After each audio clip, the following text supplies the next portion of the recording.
বড় বোনকে কেউ এইভাবে মারে? বড় বোনকে মারলে কি হয়? বোনকে মারলে কেউ ভালো ভাই হতে পারে না। আর ভালো ভাই হতে না পারলে বোন যখন বড় হবে, ওর যখন বিয়ে হয়ে যাবে, ওর শ্বশুর বাড়ি তুমি যাবে না, তখন কি তোমাকে বড় বোন ডিম ভাজি করে খাওয়াবে? বুবু শোন না। কি হলো রে? গ্লাসটা কে ভাঙলো? না না মা, কিছু হয়নি, আমার হাতে লেগে গ্লাসটা পড়ে গিয়েছে। বুবু সরি, প্রমিস আর কখনো করবো না। হয়েছে, এবার তুই এখন খা। তাহলে তো শ্বশুর বাড়ি গেলে ডিম ভাজা করে খেতে দিবি তো? ভাবি ভাবি দেখো কে আসছে। জান্নাত, কেন এরা? আমার ভাই। তোমার বোন সারাদিন কতবার তোমার নাম নেয়, তুমি জানো না? মান্নাত এটা করতো, মান্নাত ওইটা করতো, মান্নাত এমন, মান্নাত তেমন, কত কথা যে কয়। তুমি আসছো ভাই, আমি অনেক খুশি হয়েছি।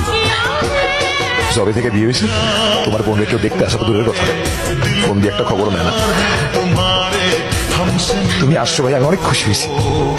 এই জান্নাত, তোমার ভাই আসছে, বাজারেও একটা নিয়ে এসো।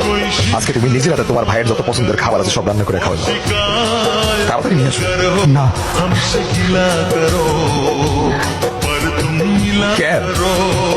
ও বুঝছি, তুমি মনে হয় আমার কথায় কষ্ট পাইছো। আমি আসলে কিছু চিন্তা করে তোমার কিছু বলি নাই ভাই, মনে কোনো কষ্ট হয় না।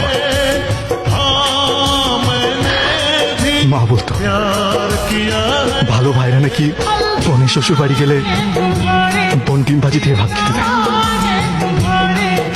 আমি ঢাকা থেকে এই পর্যন্ত আসছি, আমি শুধু আমার বোনের হাতে ডিম ভাজি দিয়ে ভাত খেতে। কি বলবো, তুই তোর ভাইকে ডিম ভাজা দিয়ে ভাত দিবি না?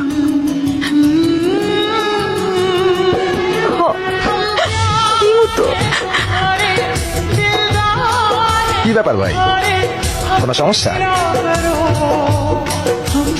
হঠাৎ খাবার বন্ধ করে দিলা?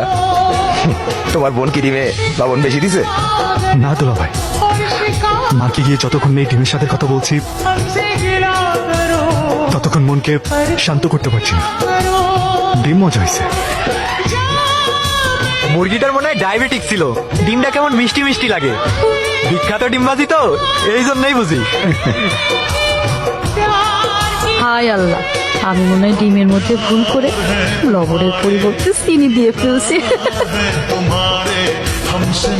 বস সেই সব